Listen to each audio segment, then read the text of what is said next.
Good morning students. In this video lecture I am going to discuss new topic from the chapter Principle of Inheritance and Variation. In the previous video lecture we already discussed the terminology related to genetics, what is genetics, inheritance and variation. Who is the father of genetics, why Mendel select the pea plant for his experiment, ये सारी चीज़ें हम discuss कर चुके थे। और हमने ये भी डिस्कस किया था, जैसा आप स्क्रीन पे देख रहे हैं, कि जो मेंडल थे उन्होंने पी प्लांट में 7 करेक्टर्स, कंट्रास्टिंग करेक्टर की स्टडी की थी, जो कि इस तरीके पे है। स्क्रीन में देखिए, stem height, flower colour, flower position, pot shape, pot colour, seed shape, seed colour, ये सारी चीज़ें हम लोग ऑलरेडी फर्स्ट वीडियो लेक्चर में हम ये चीज़ें डिस्कस कर चुके हैं। नेक्स्ट जो आपको पढ़ना है जो है terminology related to the genetics. ठीक है, terminology related to the genetics में हमें सबसे पहले जो है, देखिए स्क्रीन पे देखिए कि जो है फैक्टर को पढ़ना है। किसको पढ़ना है? फैक्टर को पढ़ना है। तो फैक्टर में देखिए, फैक्टर क्या था कि मेंडल ने जब अपना एक्सपेरिमेंट था तो उन्होंने कहा कि जो मतलब सेक्सुअल रिप्रोडक्शन के टाइम पे किसका फॉर्मेशन होता है? गैमीट्स का फॉर्मेशन होता है। किसका फॉर्मेशन होता है? गैमीट्स का फॉर्मेशन होता है। जब गैमीट्स का फॉर्मेशन होता है तो पेरेंट्स जो हैं वो अपने ऑफस्प्रिंग में अपना जो जेनेटिक मटेरियल होता है वो ट्रांसफ़र कर देते हैं।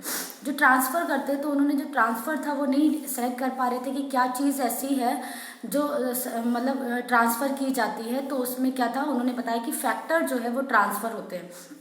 ठीक है, तो Mendel call the factor that passes through gametes from one generation to next generation, now a day it is called as a gene.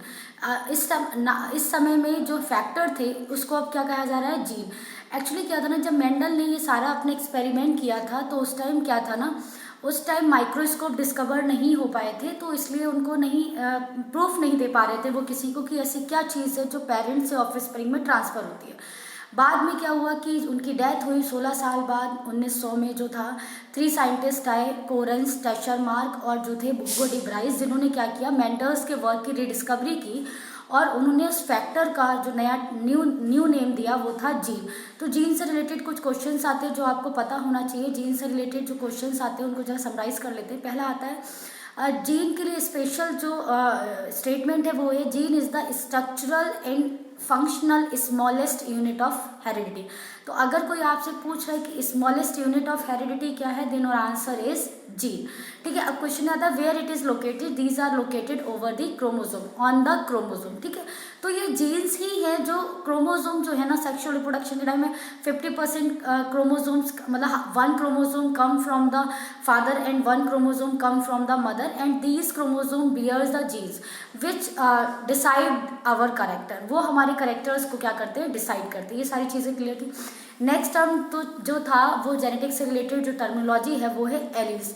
आप एलील्स को कैसे डिफाइन कर सकते हो ना, एलील्स को डिफाइन करने के लिए अगर हम बात करें तो एलील्स जो है वो कैसे डिफाइन कर सकते हो? एलील क्या है? The alternative form of a gene. Alternative form of a gene जो होता है उसे हम बोलते हैं एलील। क्या बोलते हैं हम उसे? एलील बोलते हैं। तो यहाँ पे लिखा हुआ है स्क्रीन पे, genes that code for a pair of contrasting trait are known as allele. हो सकता है आपके लिए स्टेटमेंट थोड़ी टिपिकल लग रही हो, आप थोड़ा इजी वे में इसको लिख लीजिए। The alternative form of a gene known as alleles. For example, blood group का अगर हम एग्जाम्पल लें तो ब्लड ग्रुप एक करेक्टर है जिसको हम एक जीन से डिनोट करते हैं, वो है आई। किससे डिनोट करते हैं आप? आई से डिनोट करते हैं। और आई जो है वो 3 टाइप्स में मिलता है, आई ए, आई बी और आई ओ, जिनका कॉम्बिनेशन ये डिसाइड करता है कि हमारा ब्लड ग्रुप क्या होगा, ए होगा, बी होगा, ए बी होगा और ओ होगा। तो ये जो alternative form of a gene है, जो टाइप्स है ना जीन के, that is known as allele. अब एलील जो होते हैं, आप देखिए स्क्रीन पे, अगर आप देखें तो एलील पे आपको दिख रहा होगा, ठीक है,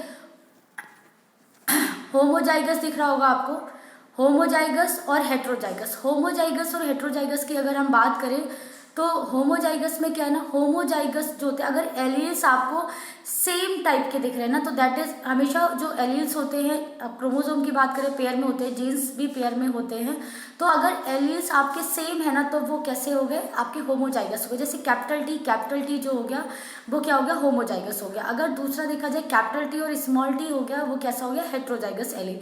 अगर एलील डिफरेंट है तो वो क्या हो गया? हेट्रोजाइगस हो गया। आ रही होगी बात समझ में। नेक्स्ट टर्म आती है, वो आती है आपका जीनोटाइप और फिनोटाइप।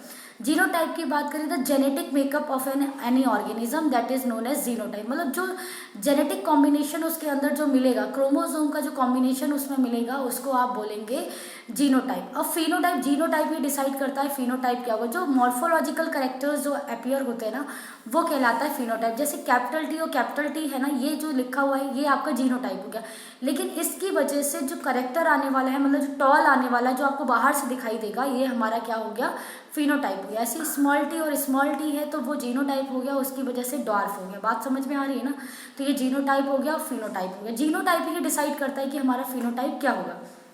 अब देखिए, अगर होमोजाइगस एलील है तो उसमें कोई कंडीशन नहीं है, आपको अप्लाई ही नहीं होती, जैसा होगा वैसे ही वो करेक्टर शो करेंगे। लेकिन अगर हेट्रोजाइगस एलील आ रहे हैं तो उसमें दिक्कत ये है कि कौन सा करेक्टर अपने आप को एक्सप्रेस करेगा। जैसे फॉर एग्जांपल कैपिटल टी और स्मॉल टी, तो इसमें क्या होता है, एक करेक्टर जो होता है ना वो अपने आप को डोमिनेट कर लेता है दूसरे पे, तो जिसका मतलब वो अपने आप को एक्सप्रेस करेगा। तो दो टर्म्स और पढ़ने हैं आपको, डोमिनेंट और रिसेसिव। तो डोमिनेंट में क्या होता है, इन heterozygous allele those allele which express them, जो अपने आप को एक्सप्रेस कर लेता है वो क्या कहलाता है, डोमिनेंट कहलाता है। जो अपने आप को एक्सप्रेस नहीं कर पाता है वो क्या कहलाता है, रिसेसिव कहलाता है। ठीक है, ये सारी चीज़ें होंगी, तो ये टर्मिनोलॉजी आगे आगे यूज होगी, ये सारी चीज़ें हैं तो आपको पता होना चाहिए। हमने क्या टर्म पढ़ी, जीन्स पढ़ा, सॉरी फैक्टर पढ़ा, जीन्स पढ़ा, साइंटिस्ट जो डिस्कवरी से रिलेटेड थे उनके नेम हमने देखे, एलील्स पढ़ा हमने, होमोजाइगस, हेट्रोजाइगस, दूसरा हमने पढ़ा जीनोटाइप और फिनोटाइप, डोमिनेंट और रिसेसिव। अब क्या था ना, मेंडल ने अपने जो एक्सपेरिमेंट थे ना, मेंडल के जो एक्सपेरिमेंट थे उन्होंने बेसिकली टू पार्ट्स में डिवाइड किए थे, मोनोहाइब्रिड क्रॉस और डाई हाइब्रिड क्रॉस। जैसे आप देखिए स्क्रीन पे देखिए, यहाँ पे देखिए मोनोहाइब्रिड क्रॉस लिखा है, inheritance of one gene, it is also known as inheritance of one gene and monohybrid cross. तो पहले तो आप जरा टर्मिनोलॉजी को जरा समझ लीजिए, को समझ लीजिए कि मोनोहाइब्रिड क्या है और डाई हाइब्रिड क्या है ना। मोनोहाइब्रिड क्रॉस की अगर हम बात करें तो मोनोहाइब्रिड क्रॉस क्या होता है कि अगर आप अपने क्रॉस में केवल एक ही करेक्टर को ऑब्जर्व कर रहे हैं ना, या तो वो स्टेम हाइट हो सकता है, फ्लावर कलर हो सकता है, कुछ भी इस तरीके से हो सकता है, तो आप उसे बोलेंगे मोनोहाइब्रिड क्रॉस। जैसे फॉर एग्जांपल अगर हम आपसे कहें कि 5 स्टूडेंट्स बैठे हुए हैं डिफरेंट, लेकिन हम उनसे बोले कि आपको एक ऐसा बच्चा सेलेक्ट करना है जिसके बाल कैसे हो, कर्ली हो, तो हमने सिर्फ एक करेक्टर आपको जज करने को दिया है, वॉटेवर जो भी उसमें कुछ लंबा है, फेयर कलर है, ये सारी चीज़ें मैटर नहीं करती। आपको सिर्फ एक करेक्टर हमने नोटिस करने के लिए दिया है कि कर्ली हेयर होने चाहिए, तो वो क्या आपने अपने एक्सपेरिमेंट में केवल एक चीज़ को जज किया है, तो वो मोनोहाइब्रिड क्रॉस हो गया। और सेकेंड डाई हाइब्रिड क्रॉस की ऐसा एक्सपेरिमेंट जिसमें आप 2 करेक्टर्स हो, एक ही पर्सन के, मतलब एक ही उसमें आप 2 करेक्टर्स को ऑब्जर्व कर रहे हो, तो वो क्या हो गया डाई हाइब्रिड। जैसे हम आपको बोल दें कि पी प्लांट में ही आपको क्या करना है, ऐसा प्लांट सेलेक्ट करना है जिसकी हाइट को ऑब्जर्व करना है, दूसरा ये करना है कि फ्लावर कलर क्या आ रहा है, पर्पल आ रहा है या वाइट आ रहा है, तो आप एक ही प्लांट में 2 करेक्टर्स को ना ऑब्जर्व कर रहे हो, तो that is known as dihybrid cross. ठीक है, थोड़ा आपको समझ में आ गया होगा। तो सबसे पहले देखिए स्क्रीन पे देखिए मोनोहाइब्रिड क्रॉस को जरा हम डिस्कस करते हैं। आपने 10th में ऑलरेडी इसको पढ़ रखा है तो इसलिए ज़्यादा डिटेल में जाने की ज़रूरत नहीं है, एक बार इसको देख लीजिए। देखिए मोनोहाइब्रिड क्रॉस में क्या होता है, पहले आपके जो होंगे, हमें प्योर से स्टार्ट करना है। प्योर मतलब हमने पेरेंट्स लिए हैं, एक मेल ले लिया, एक फीमेल ले लिया, जिसमें हमने प्योर टॉल लिया, कैपिटल टी और स्मॉल टी। आपको पता है जब गैमेट्स का फॉर्मेशन होता है तो क्रोमोसोम नंबर क्या हो जाते हैं, हाफ हो जाते हैं, ये ऑलरेडी हम डिस्कस कर चुके हैं ना। जैसे स्पर्म, आपने ह्यूमन रिप्रोडक्शन पढ़ा था तो स्पर्म और ओवा का फॉर्मेशन हो रहा था, तो क्रोमोसोम कितने हो गए थे, 23 क्रोमोसोम हो गए थे ना, ये सारी चीज़ें आपका। तो यहाँ पे भी क्या होगा कि जो कैपिटल टी है, देखिए आप स्क्रीन पे देखिए इसको यहाँ पे इस तरीके से कि कैपिटल टी अलग हो गया, कैपिटल टी, स्मॉल टी, फिर ये आपस में क्रॉस किया तो कॉम्बिनेशन जो बना है वो ऑफस्प्रिंग जो F1 आई है, फ्लाइल जनरेशन आई है, उसमें बना है कैपिटल टी और स्मॉल टी। अब क्वेश्चन है, मैंने आपको बताया कि इसमें क्या हो रहा है, मतलब हेट्रोजाइगस कंडीशन आ रही है, तो इसमें कौन सा करेक्टर फिनोटाइप क्या आएगा ना, तो इसमें मेंडल का लॉ यहाँ पे, तो एक करेक्टर अपने आप को डोमिनेट करेगा दूसरे एलील पे, तो जिसकी वजह से यहाँ पे एक नया लॉ निकल के आता है जिसे हम बोलते हैं लॉ ऑफ डोमिनेंस। तो यहाँ पे मेंडल ने अपना एक लॉ लॉन्च किया था, लॉ ऑफ डोमिनेंस, जिसका मतलब था कि in heterozygous allele one allele dominant over the other and expressed itself, वो एक एलील जो होता है दूसरे एलील पे डोमिनेंट होता है और अपने आप को क्या करता है, एक्सप्रेस करता है, that is known as law of dominance. और यहीं पे देखिए कि जो गैमीट्स है ना, जो क्रोमोसोम है वो सेग्रीगेट हो रहे हैं, इसीलिए यहाँ पे बोलते हैं लॉ ऑफ सेग्रीगेशन। तो इसको कैसे बोलेंगे, during gamete formation chromosome number become segregate to each other, that is known as law of segregation.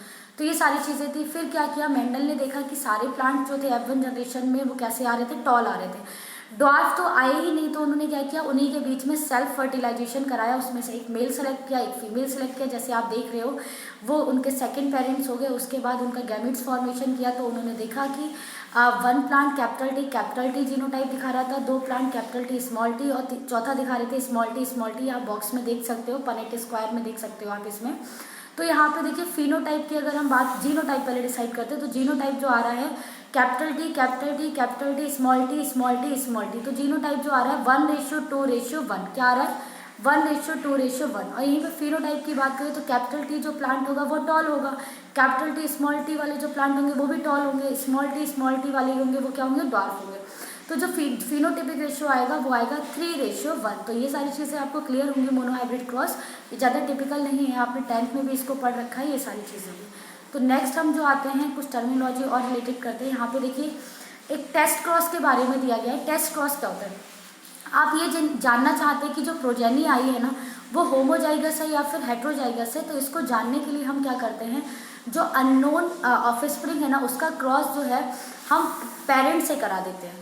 Parents के कराने का मतलब है पेरेंट्स से हमने उसको करा दिया, तो अगर मतलब जैसे उसमें पेरेंट्स में क्या है, वो डोमिनेंट भी हो सकता है, रिसेसिव भी हो सकता है, तो वो टेस्ट क्रॉस है। लेकिन बैक क्रॉस में क्या करना है कि बैक क्रॉस में हमें क्या करना है, हमें होमोजाइगस मतलब जो रिसेसिव एलील है उसी से ही हमको क्रॉस कराना है, तो वो बैक क्रॉस कहलाता है। जैसे टेस्ट क्रॉस की आप डेफिनेशन पढ़िए, test cross is the cross between an individual with dominant trait and a recessive organism in order to know whether the dominant trait is homozygous or heterozygous. अगर आपके 100% सारे plant dominant character show कर रहे हैं तो जो progeny थी वो कैसी थी, होमोजाइगस थी। अगर 50% होमोजाइगस करेक्टर शो कर रहे हैं और 50% हेट्रोजाइगस कंडीशन शो कर रहे हैं, तो वो जो हो गई वो कैसी कंडीशन हो गई आपकी, वो आपका जो प्रोजेनी थी वो कैसी थी, हेट्रोजाइगस थी। बात आ रही है ना समझ में। ये सारी चीज़ें तो 2 टर्म आती है, टेस्ट क्रॉस और बैक क्रॉस, ये सारी चीज़ें आपको पता होना चाहिए। हमने लॉ ऑफ डोमिनेंस का भी स्टेटमेंट देख ली है, ये सारी चीज़ें हो गई। उसके बाद लॉ ऑफ सेग्रीगेशन भी डिस्कस कर लिया। अब कुछ हमारा जो एक नई टर्म्स आती है वो टर्म आती है कि जो है मतलब मेंडल्स ने अपने एक्सपेरिमेंट किए, तो इसमें क्या था, कुछ एक्सेप्शन भी थे मेंडल के, जिसको सबसे पहले हम बोलते हैं इनकम्प्लीट डोमिनेंस। देखो नाम से ही पता चल रहा है इनकम्प्लीट डोमिनेंस कि हेट्रोजाइगस एलील होगा, तो आपने पढ़ा था according to law of dominance one character fully dominant over the other.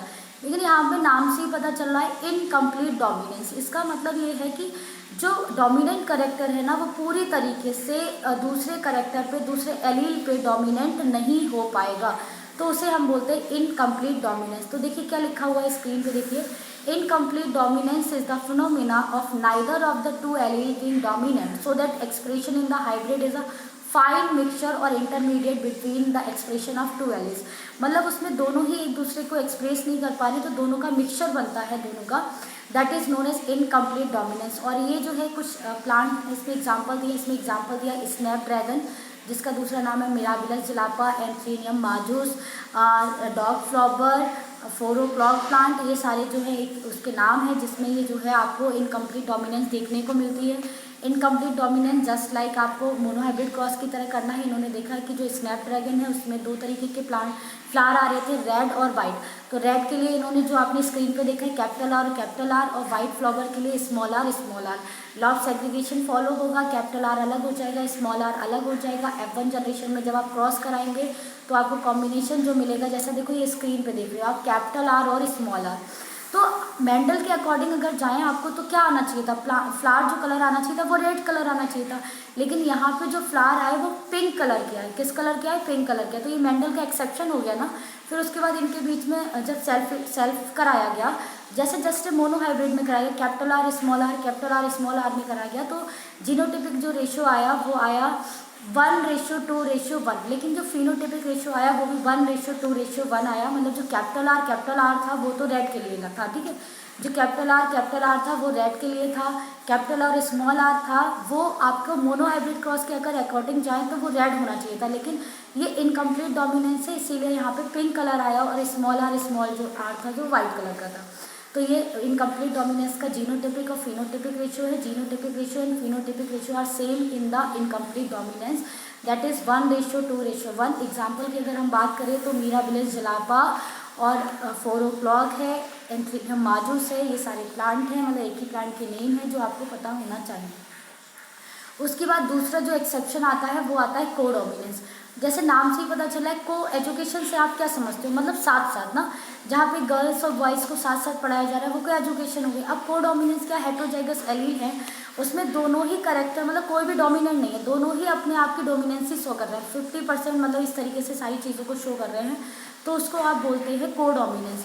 तो ना इसकी आप जरा डेफिनेशन पढ़िए, it is the phenomena of two alleles lacking dominance recessive relationship and both expressing themselves in the organism. दोनों ही जो है अपने आप को क्या करेंगे, एक्सप्रेस करेंगे ना, इस कंडीशन को जो हम बोलते हैं वो बोलते हैं कोडोमिनेंस। और इसका सबसे अच्छा एग्जाम्पल जो आपको देखने को मिलता है वो देखने को मिलता है human blood group. Human blood group में देखिए जो ए बी ब्लड ग्रुप है ना, उसमें क्या हो रहा है, ए भी अपने आप को एक्सप्रेस कर रहा है और बी भी एक्सप्रेस कर रहा है, तो this is the example of codominance. I A और आई बी अगर साथ में आ रहे हैं तो ब्लड ग्रुप हो जाता है ए बी। तो ये जो है एग्जांपल है वो किसका है, कोडोमिनेंस का एग्जांपल है। आपको डिफरेंस पता होना चाहिए इनकम्प्लीट डोमिनेंस, कोडोमिनेंस। जरा हम ब्लड ग्रुप की जरा बात कर लेते हैं। चलो मल्टीपल एलील्स पढ़ते हैं पहले। मल्टीपल एलील्स का मतलब आपको एलील्स पता है ना, the alternative form of a gene known as allele. सबसे अच्छा एग्जांपल मैंने आपको दिया था ब्लड ग्रुप का। ब्लड ग्रुप को जो है जीन डिनोट करता है जिसको हम बोलते हैं आई, और इसके लिए 3 एलील्स रिस्पॉन्सिबल हैं, आई ए, आई बी, आई ओ। तो मल्टीपल एलील्स, मल्टी मतलब बहुत सारे एलील्स मतलब एलील। तो if one gene, one character controlled by many alleles that is known as multiple allelism. इसका एग्जाम्पल है human blood group and it is controlled by 3 alleles. फिर से एक बार सुन लीजिए, आई ए, आई बी और आई ओ, ये सारी चीज़ें हो गई आपको, तो मल्टीपल एलील्स हो गया। ये आ रहा है ना समझ में आपको। और जीनोटाइप कितने बनते हैं, अगर आप इन एलील्स का कॉम्बिनेशन बनाते हैं तो 6 जीनोटाइप बनते हैं। और 6 जीनोटाइप बनने के बाद इसमें जो है फिनोटाइप की अगर आप बात करें तो इनके कॉम्बिनेशन से 4 फिनोटाइप आपको देखने को मिलते हैं, ए बी और ओ। तो बहुत इजी टर्म है, ये आपको पता होना चाहिए, सब याद करने वाली टर्म है जो आपको समझ में आना चाहिए और आ भी रही होगी आपको। नेक्स्ट आता है आपको डाई हाइब्रिड क्रॉस पढ़ना है। डाई हाइब्रिड क्रॉस से जो था, डाई हाइब्रिड क्रॉस हमें भी डिस्कस करेंगे ज़रा ये इस तरीके से। लेकिन सबसे पहले जो डाई हाइब्रिड क्रॉस था उससे एक लॉ निकल के आया जिसमें हम बोलते हैं लॉ ऑफ इंडिपेंडेंट असॉर्टमेंट।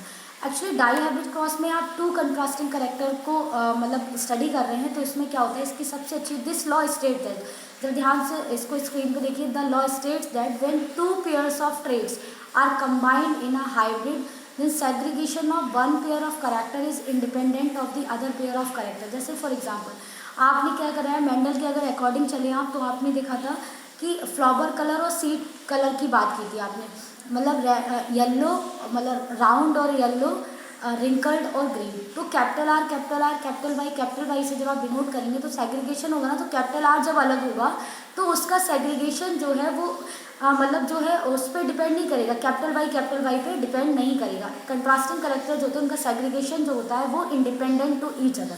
इस तरीके से फिर से एक बार स्टेटमेंट देख लीजिए लॉ ऑफ इंडिपेंडेंट असॉर्टमेंट की। This law state that when 2 pairs of traits are combined in a hybrid segregation of one pair of character is independent of the other pair of characters।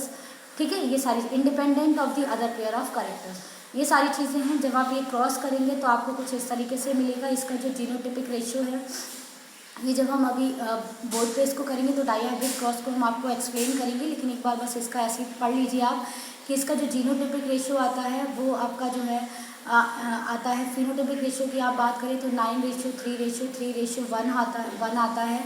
ये सारी चीज़ें हैं आपका। तो ये सारी चीज़ें हैं, आप ये सारी चीज़ें आपको पता होना चाहिए कि फिनोटिपिक रेशियो जो आ रहा है 9:3:3:1 आ रहा है। एक्चुअली हम आप देख रहे हो इसको हम जो है डाई हाइब्रिड क्रॉस को करने के लिए, मोनो हाइब्रिड क्रॉस करने के लिए हम एक स्पेशल मेथड यूज़ करते हैं जो साइंटिस्ट थे सी पनेट, जिन्होंने इसको दिया था, जिसको पनेट स्क्वायर मेथड के अकॉर्डिंग आप इसको करना बहुत ईजी हो जाता है, जैसा आप स्क्रीन पे देख रहे हो। ठीक है, ये सारी चीज़ें आपका। उसके बाद आता है कि जो है क्रोमोसोमल थ्योरी ऑफ इनहेरिटेंस को ज़रा डिस्कस कर ले। एक्चुअली क्या था ना, मेंडल ने ये सारी चीज़ें थी वो फैक्टर को रिलेटेड की थी, लेकिन इन्होंने जो था हमारे जो साइंटिस्ट आए थे उन्होंने क्रोमोसोमल थ्योरी ऑफ इनहेरिटेंस दी थी कि जो इनहेरिटेंस है ना वो क्रोमोसोम्स के बेसिस पे होता है। और यहाँ पे जो साइंटिस्ट रिलेटेड थे क्रोमोसोमल थ्योरी ऑफ इनहेरिटेंस से वो सटन एंड बॉवेरी थे, जिन्होंने 1902 में क्रोमोसोमल थ्योरी ऑफ इनहेरिटेंस दी थी। और ये एनसीईआरटी के पॉइंट ऑफ व्यू से मतलब कॉम्पिटिशन, मतलब आपके बोर्ड एग्जाम में क्वेश्चन जरूर आता है कि क्रोमोसोमल थ्योरी ऑफ इनहेरिटेंस, वो give the chromosomal theory of inheritance and what are था main statement of the chromosomal theory of inheritance. तो आप देखिए जरा थोड़े स्टेटमेंट देख लीजिए। Chromosomes as well as gene both occurs in the pair, very good.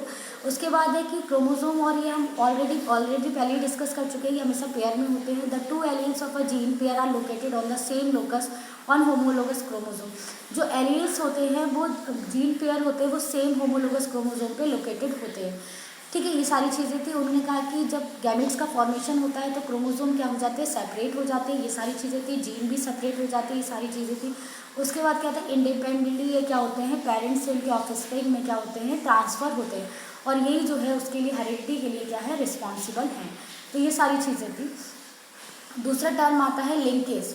Linkage की बात करें, लिंकेज क्या है, कभी कभी आपने देखा कि जीन्स जो होते हैं वो क्रोमोसोम पे लोकेटेड है, तो कुछ जीन्स जो होते हैं उनके बीच का जो डिस्टेंस है वो बहुत ही कम होता है, मतलब ओवरलैपिंग होती है, तो वो जनरेशन टू जनरेशन जैसे थे वैसे के वैसे ही ट्रांसफ़र हो जाते हैं, that is known as linkage. तो मतलब दैट अब अगर आपसे कोई पूछा है लिंकेज क्या है, तो जो ट्रांसफ़र ऑफ, मतलब linkage is the process of transfer of genes from generation to closely associated genes from generation to generation, that is known as linkage. मतलब जुड़ना, मतलब इतना क्लोजली एसोसिएटेड है कि उनका सेपरेशन नहीं हो पा रहा है, और जनरेशन टू जनरेशन जो है वो ऐसे की ऐसी क्या हो रहे हैं, ट्रांसफ़र हो रहे हैं, that is known as linkage. और अगर ये अलग हो जाते हैं तो उनमें क्या होता है, उनकी लोकेशन चेंज हो जाती है, और उनके बीच में क्या हो जाता है, जेनेटिक मटेरियल का एक्सचेंज हो जाता है होमोलोगस पेयर ऑफ क्रोमोसोम के बीच में, और जिसकी वजह से न्यू कॉम्बिनेशंस बनते हैं, जिसे हम बोलते हैं रिकॉम्बिनेशन। तो अगर हम बात करें तो लिंकेज होती है ना, वो रिकॉम्बिनेशन की अपोजिट होती है। लिंकेज जितना ज़्यादा होगा, रिकॉम्बिनेशन के चांसेस उतने ही कम होंगे। ये सारी टर्मिनोलॉजी है जो लिंकेज है। लिंकेज जो टर्म थी वो मॉर्गन ने दी थी। तो आज के वीडियो लेक्चर में हमने इतना सब पढ़ा। उसके बाद जो है नेक्स्ट वीडियो लेक्चर में हम डिस्कस करेंगे जो है इसके आगे के सेक्स डिटर्मिनेशन पढ़ना है हमको, और क्रोमोसोमल डिसऑर्डर, मेंडेलियन डिसऑर्डर, ये सारी चीज़ें, पेडिग्री एनालिसिस, ये सारी चीज़ें हमको जो है वो क्या करनी है, पढ़नी है। तो thank you, have a nice day.